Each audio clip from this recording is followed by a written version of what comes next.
Estamos aqui com a nossa prefeita de Uberaba, Elisa Araújo, a primeira mulher em 200 anos a quebrar tabus. Continua quebrando tabus, Elisa? Acho que todos os dias, viu, Ale? Obrigada pelo convite, obrigada ao IATM, minha casa também, né? Isso. Como arquiteta que sou. Obrigada a todos pelo convite, Alzira, Karim, a primeira presidente mulher também do IATM. Também agradeço muito e tenho muito orgulho de ter você aqui, viu? Muito obrigada. A gente que fica feliz, né, de ter você aqui com a gente, arquiteta. Eu sempre adorei falar que nós éramos 3 arquitetas, né, quando nós éramos do grupo social do Atma, que era Jaqueline Potenza, Elisa Araújo e Ale Rose. De lá para cá começou tudo isso, né? Agora a gente sabe, Elisa, que essa questão social sua é antiga. Ela não veio da agora. Fala um pouquinho pra gente. Bom, Ale, eu ainda adolescente, por volta de 12, 13 anos, eu participei de um grupo lá no Colégio Nossa Senhora das Dores que chamava União dos Adolescentes Idealistas. Naquela ocasião a gente fazia uma série de ações sociais, né?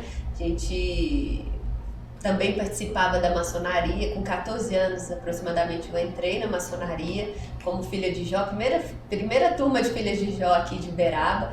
E aí uniu o UAI, que é a União dos Adolescentes Idealistas, com a ação da maçonaria. A gente sempre fazia ações sociais, fui voluntária também durante 3, 4 anos do Hospital Ellen Gott. Ia lá 2 tardes na semana, passava todos os andares, levava lanche, rezava, né? É se deparar de fato, né? Uma adolescente se deparando com a realidade da vida e valorizando cada dia, né? E tudo que tinha. Acho que essa consciência social, ela veio da minha infância e adolescência. Meus pais também têm um viés social muito grande, mas é algo que a gente sempre fez de forma natural, nunca precisou mostrar, né? Nunca tinha nenhuma intenção política na família, nem eu mesma, para falar a verdade, mas sempre fui idealista, né? Tanto que participei desse grupo aí de idealistas adolescentes. E com isso tudo, né, na vida adulta, já empreendedora, foi quando a gente se conheceu e começou as ações ligadas à empresa que eu tinha, que era junto com a Jaque, que era a loja de sapatos, né? E a gente começou a fazer ações sociais até o dia que a gente idealizou aí o calendário social das 12 guerreiras. E você entrou e falou, olha, não podemos fazer só o calendário, vamos fazer uma revista, vamos falar mais profundamente sobre esse assunto e vamos arrecadar com um objetivo social. E assim iniciou, né, a nossa parceria do nosso trio.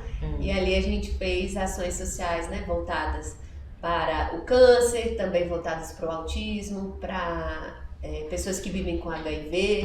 Foi uma experiência muito rica, né? Nós aprendemos muito sobre todos esses universos e ainda pudemos ajudar aí as instituições.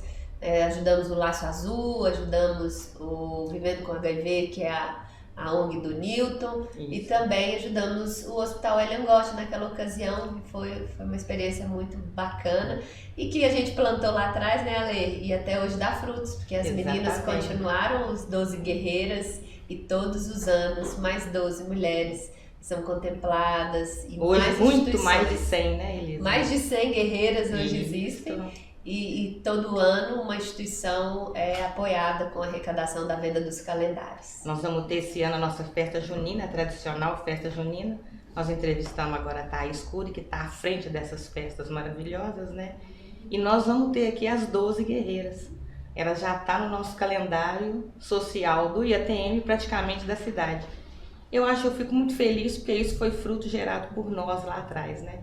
Eu falo que é um dos melhores projetos, depois dos nossos filhos, eu acho que foi um dos melhores projetos que nós implantamos, né? Sem dúvida, Ale. E eu tenho que parabenizar aqui o IATM, né? Que poucas instituições, né, com outros fins, né? Porque o fim principal do IATM é a defesa de interesses dos arquitetos, dos engenheiros, né, dos designers, de todos os profissionais da área, e também faz um papel social. Isso é muito importante, né? Que seja exemplo para as outras instituições também, que a ação social faz mais bem para o outro do que para quem faz, né? É isso mesmo, eu falo que nós estamos em outros tempos, outros mundos, sem o bem social beneficente, parece que não tem valor nem o próprio empresário. Exato. Então isso é uma coisa que a gente está trabalhando com afinco já tem bastante tempo. Sem dúvida. Mas vamos ali para a questão política também, né? Muitos de seus compromissos de campanha, Elisa, já foram cumpridos? Olha, Ale, é uma pergunta muito bacana para me fazer aqui um pouquinho mais do meio do mandato, né?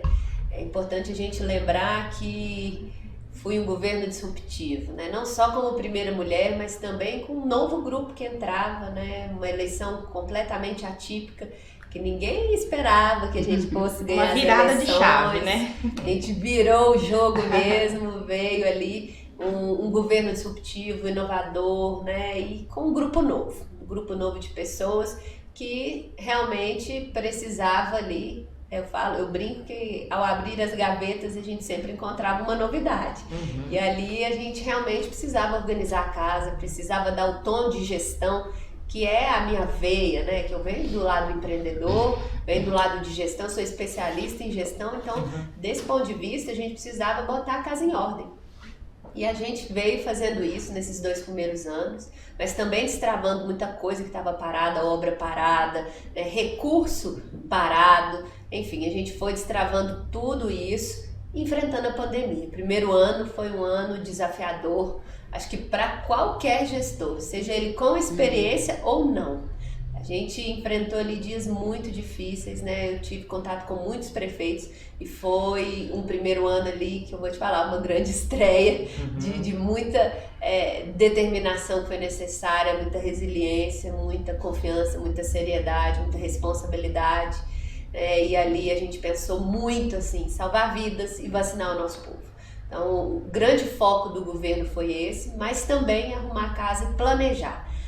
Nós como arquitetos sabemos que para fazer uma boa construção é preciso de um bom projeto. Se o projeto estiver errado, se o projeto estiver mal dimensionado, vai dar problema na hora de construir. E o que a gente se deparou foi de fato com uma máquina que faltava profissionais. Para a quantidade de projetos que a gente precisava executar, faltavam arquitetos, engenheiros, faltavam também advogados e outras carreiras mais lá na prefeitura para o tamanho da nossa cidade, para o tamanho também da necessidade que nós temos aqui em Uberaba. Então logo a gente se deparou com isso, a gente precisava de uma solução, de planejar, nós estivemos juntos, debatemos isso, optamos por aderir ao consórcio e contratarmos esses projetos de forma terceirizada para que a gente pudesse ter qualidade e agilidade. E assim a gente fez, hoje a gente está com um volume significativo de projetos já encaminhados para licitações, já encaminhados em construção. Então nós temos aí uma série de obras executadas, executando e a executar, mas com planejamento. Então isso é importante. Tinha uma prática muito grande também na administração pública de aditivos, né? Aditivos, sempre tinha aditivos. Então assim, aditivo ele precisa ter, né, quando acontece alguma coisa, precisa ser muito bem fundamentado, isso não pode ser uma prática comum da administração pública. Isso a gente veio, né, rompendo isso.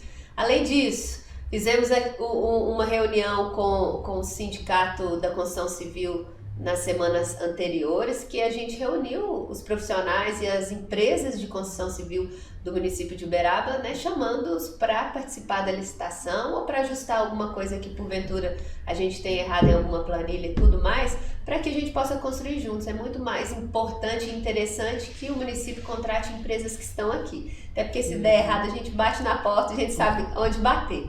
E a gente fez essa sensibilização, foi muito legal, foi muito importante. Por que eu estou dizendo isso? Porque só nesses 2 anos de mandato a gente conseguiu aí tirar do mercado empresas irresponsáveis, né, que vinham de longe pegar uma obra aqui e não entregavam, abandonaram muitas obras. Então nós já eliminamos 22 empresas da possibilidade de participarem de licitações por pelo menos 5 anos, que é o que a lei nos permite bloqueá-las. Então a gente já fez isso, mais de 20 empresas estão inabilitadas a participarem de licitações com o município. Alzira. Só dando uma complementação, assim, você comentou muito sobre os aditivos, né? E os aditivos, eu acho que eles vinham muito por falta de planejamento. Então é muito importante, muito interessante o que você que você programou, que foi planejar bem com as empresas próprias, né, aqui da cidade, porque planejando bem o aditivo não é necessário. A falta do planejamento é que vem para o aditivo, né? Então, mas a gente, né, continuando essa nossa conversa, mudando um pouquinho o lado, né, Elisa, você como arquiteto urbanista tem esse olhar que a gente sabe para o meio ambiente, né? É uma área que eu defendi sempre, desde a fundação do CODEMA aqui em Uberaba, 85, né? A gente gosta de estar trabalhando e ajudando, principalmente aqui no Instituto, nesse sentido.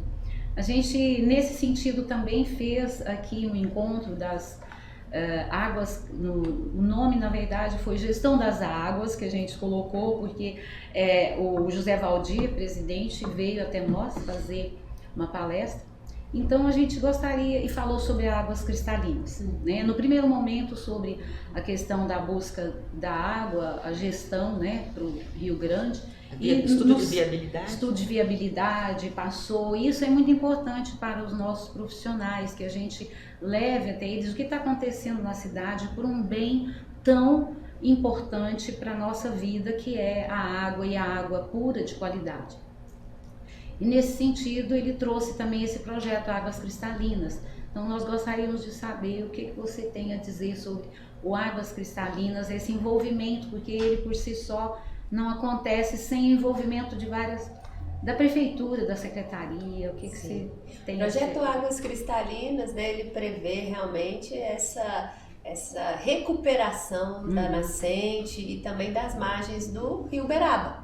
Aliás, não só do Rio Uberaba, mas de várias nascentes que nós temos aqui. Mas da APA, né? Toda a APA de do toda Rio a Uberaba. APA. Mas a nascente do Rio Uberaba, é importante a gente falar dela, porque ela que aliás, eu acho que foi a partir dela. É o carro-chefe. É domínio nosso. Aliás, o nome é Rio Uberaba, né? Então, Exatamente. é por isso. Realmente a nascente dela, ela não tem ali uma recuperação feita, né? Ela não tem a mata ciliar ali para proteger. Sim. E o objetivo principal está todo aí, da nascente para as margens totais.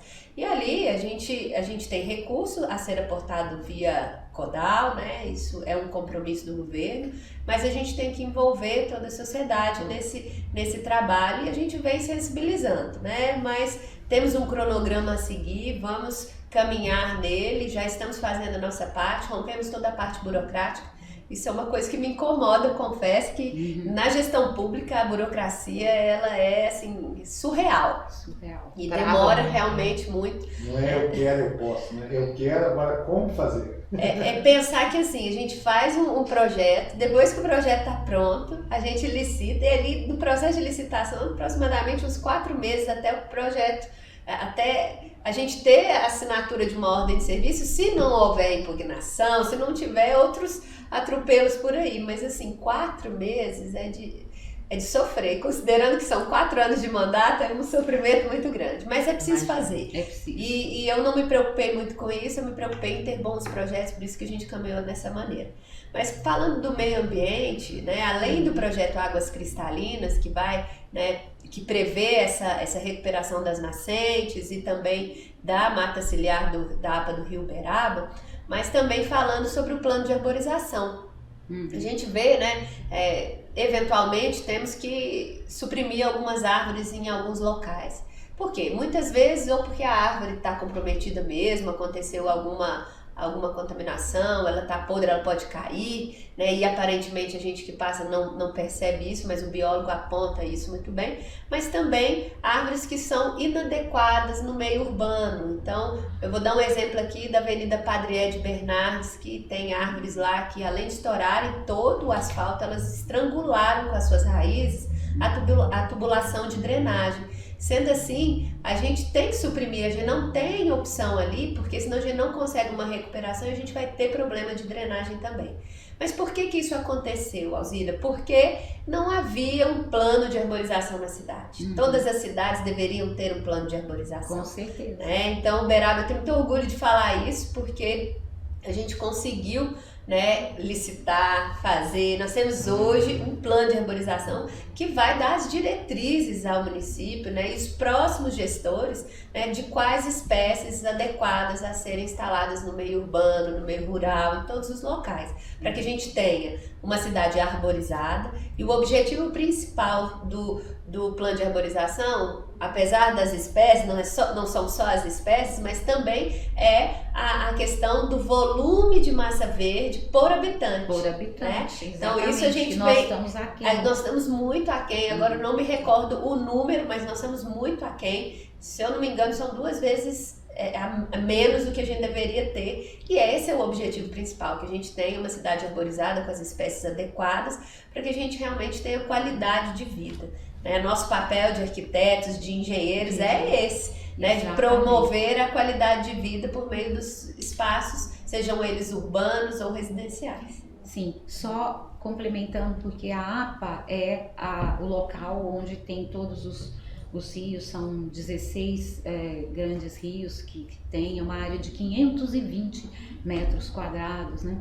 E o que a gente percebe ali, todas as estradas no final são, a maioria ainda em estado, né, de terra, e vão para os rios e os lixos que são colocados. Então, isso também é uma ação que eu acho que nós estamos buscando uma solução, e que a prefeitura precisa de agir nesse sentido, que é a Secretaria de Serviços Urbanos, né? Ao mesmo tempo o CODAL está envolvido, então esse envolvimento... Secretaria de Agronegócio também, quando se trata de estrada rural, é Secretaria de Agronegócio. Isso eu estou dizendo porque a lei solicitou e a gente participou de uma reunião do plano diretor junto com as áreas rurais. Sim. Então foi unânime o pessoal, né? Eu recebi o relatório. É importante né, lembrar, citar, enfim, e buscar o que você teria para nesse sentido. A gente, para falar do lixo nas estradas rurais. Primeiro a gente conta também, né, com o comportamento da comunidade. Isso também a gente precisa, né?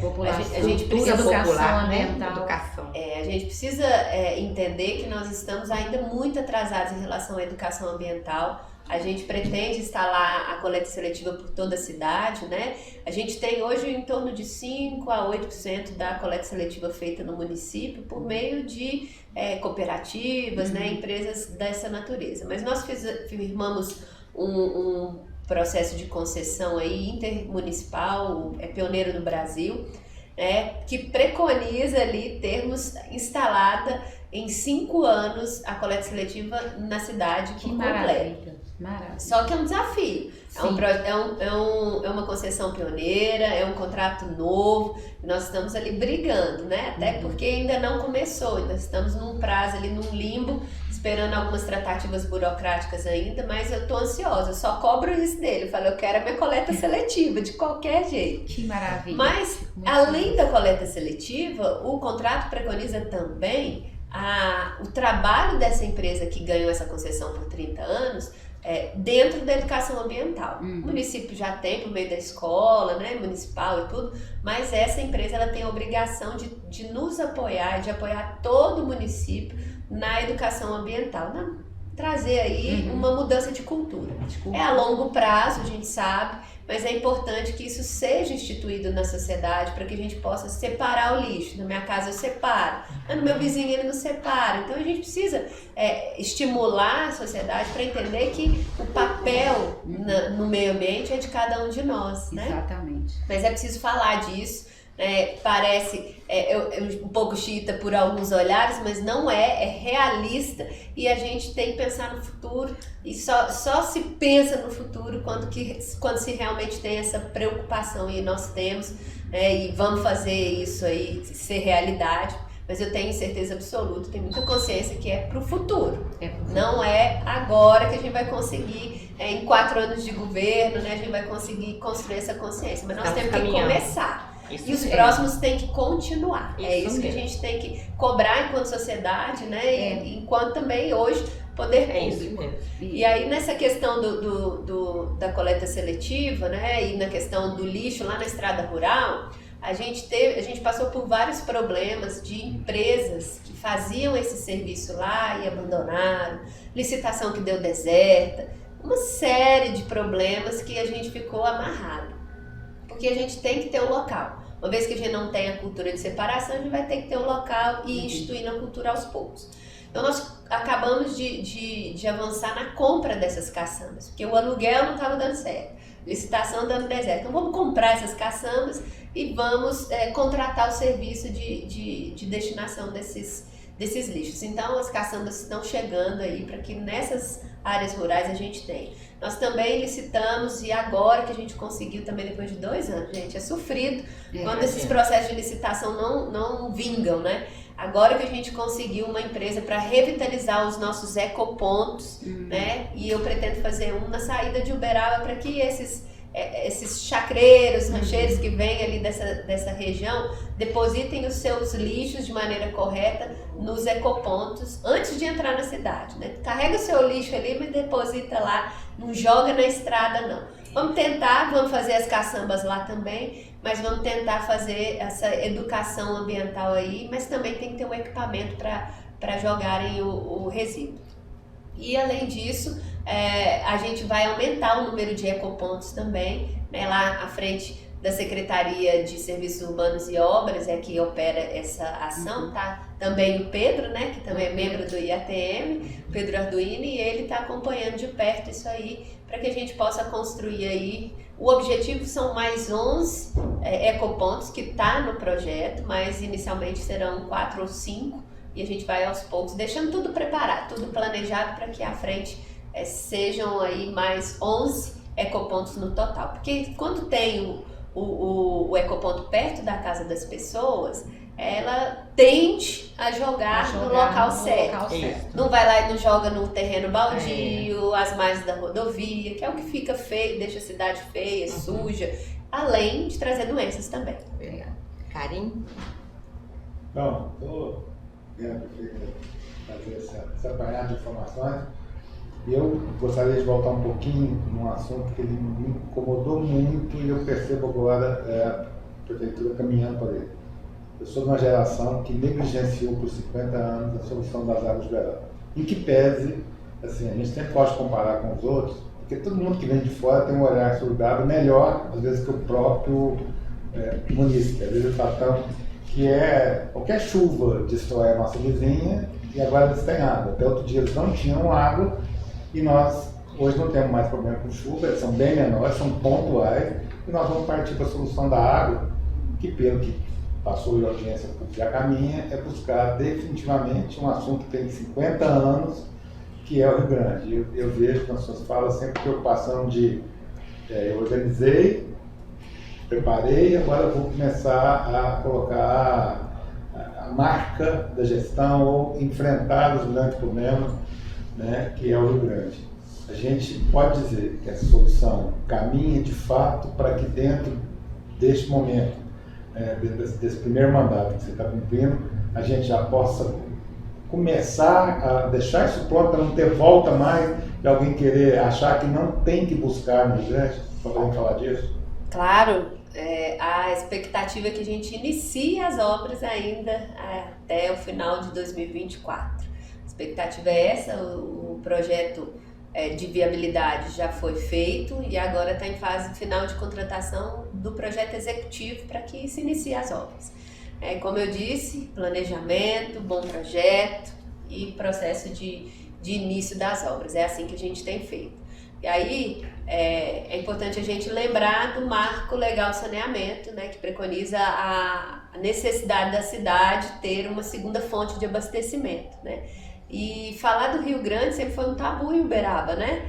Teve um cidadão que anteriormente ficou muito frustrado, né? Que ele já até faleceu, ficou muito frustrado ao falar que a água de Uberaba para o abastecimento, a solução do abastecimento para Uberaba deveria ser do Rio Grande. Ele foi tido como louco, mas é importante a gente lembrar dele e, se for possível, a gente até nomear o projeto com o nome dele, porque ele realmente foi um grande visionário e muito provavelmente ele tinha respaldo técnico e ninguém quis o ouvir.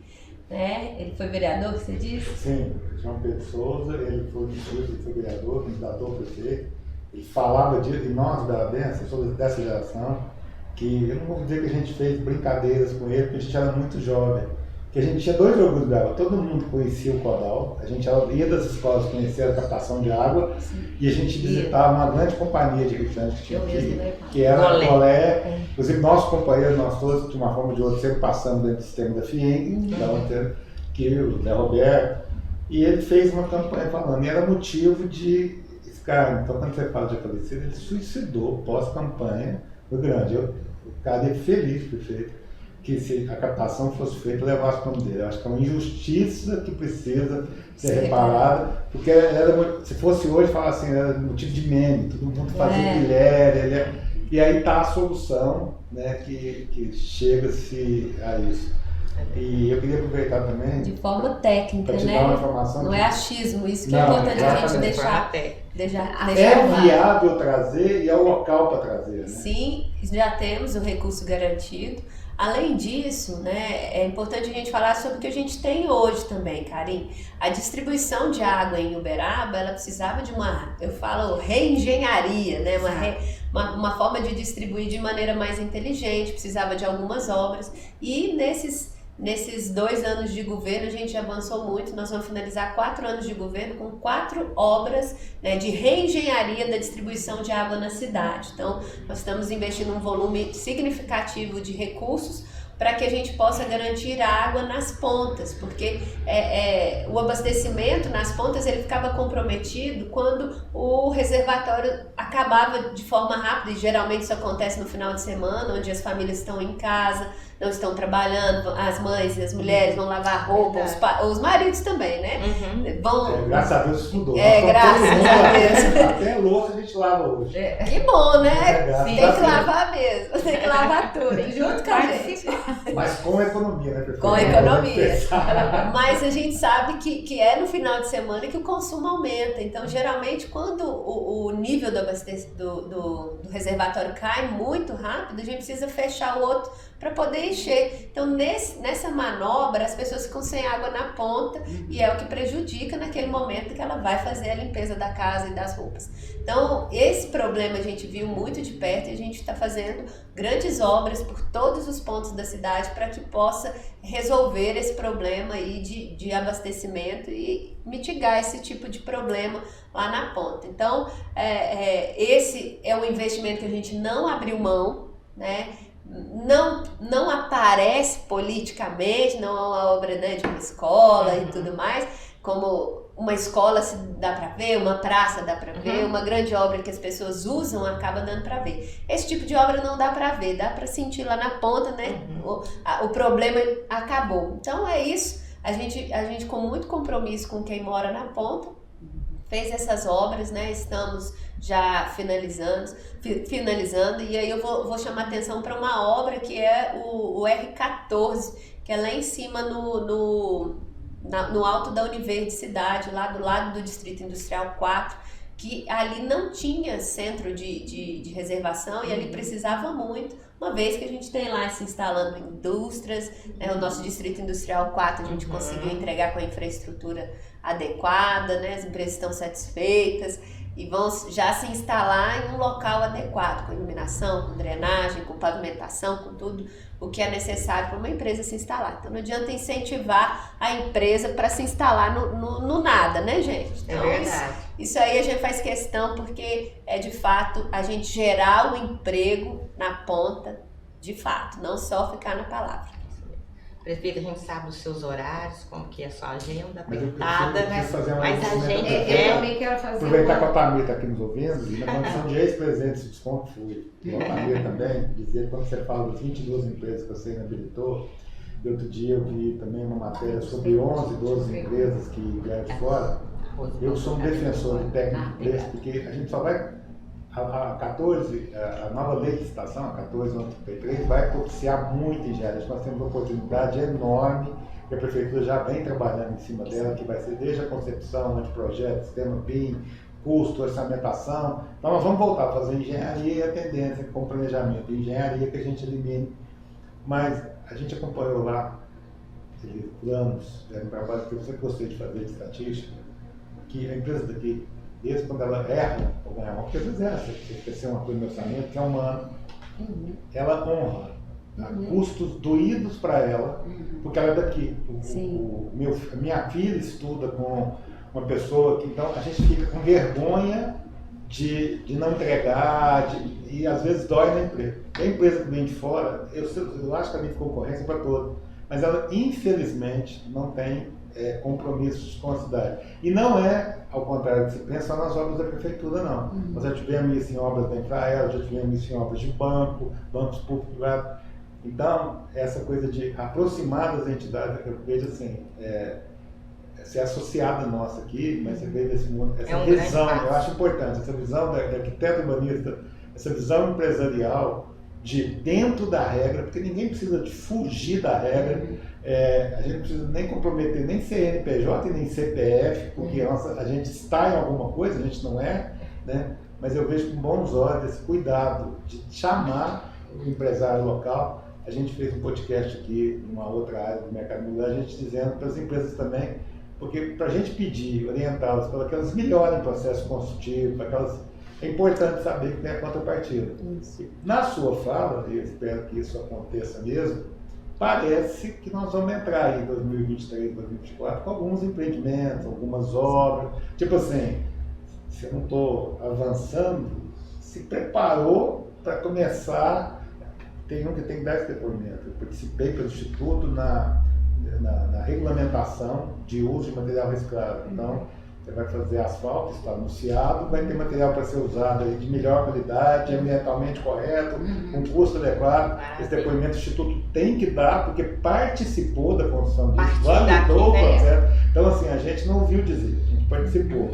Mas pelo que eu estou entendendo, e aí meu lado empresário, empreendedor está começando, sai assim feliz desse podcast, é que vamos ter atividade, né? Nós vamos ter serviços, vamos ter obras, vamos ter empreendimentos, vamos ter indústrias, né? Tem um assunto muito caro, mas eu não quero falar dele agora, porque eu acho que mais para frente vocês vão anunciar ele em alto bom som, que eu acho que muda a cara da cidade. É isso mesmo? Essa sua fala, assim, essa alegria ao comunicar, é que nós temos boas notícias chegando aqui. Sempre, boas notícias mesmo, e nós estamos com muito compromisso com o desenvolvimento da cidade, né? Eu venho do meio empresarial, venho, né, do meio da arquitetura, do meio do IATM, né? Arquitetura e engenharia. Isso é nosso sócio, né? Produto nosso. Então eu sei muito bem o que faz a diferença numa cidade próspera, né? De fato, uma cidade rica, ela se compõe por todos esses fatores aí. Obras boas, obras estruturais que realmente mudam a vida das pessoas.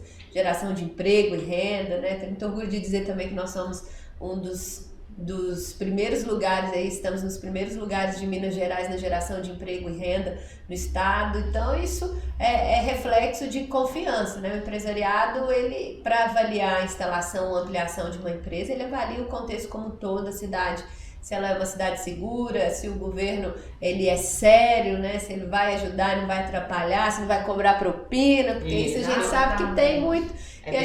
E a gente tem muito orgulho de dizer também que somos um dos municípios, né, mais em nível alto de integridade e de transparência no Brasil. Nós tivemos uma atitude pioneira aqui, em que nós abrimos acesso ao Ministério Público, aos sistemas da Prefeitura, né? Tem muita gente que acha que a gente está doido de fazer isso, o que é isso? De jeito nenhum, nós estamos dando um passo de transparência que é um legado que a gente deixa. Porque quem não deve não teme, então por que não abrir os sistemas da Prefeitura ao Ministério Público, que é um órgão que sim tem o direito de fiscalizar, e qualquer indício de suspeita ele tem que ir lá, ele tem que ter a casa aberta para investigar. E com isso, com essa ação, o próprio promotor pode relatar isso para vocês. O número de reclamações reduziu significativamente. Por quê? Porque antes de se abrir qualquer processo, o Ministério Público acessa o sistema e já percebe que não tem nada de errado. Isso é muito importante. Então essa atitude nossa nos conferiu aí uma ação pioneira no Brasil. Somos exemplo por todo o Brasil de integridade e transparência. Nos concedeu também uma mentoria gratuita pela Rede de Governança Brasil, que vai nos colocar em outro patamar também enquanto administração pública. Isso também é um ponto muito positivo. Temos muitas coisas a anunciar, viu, Carinho? Mas tem muita coisa que já foi entregue também. Mas esses 2 anos foram tão tumultuados, né? E com a pandemia e tudo, que às vezes é importante a gente lembrar, né? Restaurante popular, que há mais de 10 anos a comunidade esperava, isso garantiu, né? Alimento de qualidade, principalmente a quem mais precisa. No pós-pandemia, muita gente ficou com maior dificuldade financeira e ali no restaurante popular ela tem acesso a um alimento de qualidade de um custo muito barato, R$5. Né? Isso também foi realidade, mais de 10 anos a comunidade esperava. A gente já entregou 4 escolas, né? Fico muito feliz quando a gente abre uma escola, porque é mais oportunidade para as nossas crianças, é um ambiente ali de formação do ser humano que fica para a vida inteira. É o grande legado que a gente pode deixar, é uma escola bem estruturada. E eu fiquei feliz com o depoimento de uma mãe que ela falou que ela pesquisou até escolas privadas e não perdem nada. A nossa escola pública não perde nada para uma escola particular. Na verdade, ela falou que estava até melhor, fiquei feliz. Estava novinha também e a gente ficou muito feliz com a abertura dessas 4 novas escolas. Temos mais 4 para entregar até o ano que vem. Quadras, a ZPE, Zona de Processamento e Exportação, que também se reflete em geração de emprego e renda. Mais de 10 anos a comunidade esperava a ZPE concretizada, sair do papel. Provavelmente vai propiciar que a Receita Federal volte a ser regional aqui, o que é muito bom. Já está definido que a unidade da Receita estará dentro da ZPE. Né? Então, ela já, com a ZPE existindo, ela naturalmente a Receita estará lá dentro, porque para tramitar a documentação, né, o despacho ser mais rápido. Nós temos nosso Porto Seco ampliando aqui, ele é privado, mas é algo que fomenta a nossa ZPE também, nós precisamos... Tem um movimento muito maior que qualquer um. Exatamente, então nós temos muito orgulho, nós temos muita coisa aqui boa, nós temos ferrovia, temos rodovia, né? Então nós temos aqui grandes potencialidades para atrair as maiores empresas do mundo, não só do Brasil, e nós estamos trabalhando nesse sentido. É isso aí. Tem voo... Agora tem voo para São Paulo de volta, né? Vou ficar muito caro o Berabense. Mas eu puxei a orelha da empresa. Eu falei, agora vocês vão ficar de verdade? Porque assim, a gente cria a expectativa, né? E o Uberaba conectado com São Paulo é desenvolvimento econômico puro, né? Porque é uma ponte aérea de negócios fantástica. E as empresas, grandes empresas, quando vêm se instalar, elas querem um voo para São Paulo e a gente está lutando. Nós não vamos deixar de lutar nunca por isso. Elise, estamos muito felizes com a sua presença aqui, tá? Que agradeço. Sempre, tudo que a gente convida você ou qualquer um de sua equipe, está sempre aberto para nos atender. Não, o Zé Valdir, além de só do habituê, todo o Zé Valdir já é nosso sócio também. Isabela. E o microfone está à sua disposição para suas finalizações. Fica à vontade. Quero agradecer mais uma vez, você, Ale, Alzira, Carinho, Altamir, toda a equipe aqui do IATM. Eu me sinto em casa quando estou aqui e dizer que nós estamos firmes trabalhando aí para finalizar 4 anos de mandato, mas com muitas entregas, assim como o nosso povo merece. Tenho muito compromisso, muita responsabilidade de tocar a nossa cidade com o maior orgulho, né, pela honra que me foi concedida de estar à frente da nossa cidade. Eu tenho realmente assim, um compromisso muito grande, dizer que eu amo a nossa cidade, né, amo mesmo Uberaba e amo cada cidadão aqui como se fosse meu filho. Então quero o melhor por cada cidadão uberabense. Eles brincam lá na prefeitura que eu sou a mãe, né? A mãe tá on, então é isso, estou on mesmo, estou ativamente trabalhando para que a gente possa entregar aí todas as conquistas, todos esses projetos já prontos e agora trazê-los para a realidade. Nossas obras a todo vapor, a cidade está um canteiro de obras já e em breve vão ter mais obras, porque eu apresentei lá para o Sinduscom realmente que a gente tem um grande pacote, são mais de 400 milhões de reais em obras no total e que a gente realmente vai transformar a vida do uberabense, dá muito orgulho de fato, não só de propaganda. É isso aí, então obrigada e vamos avançando.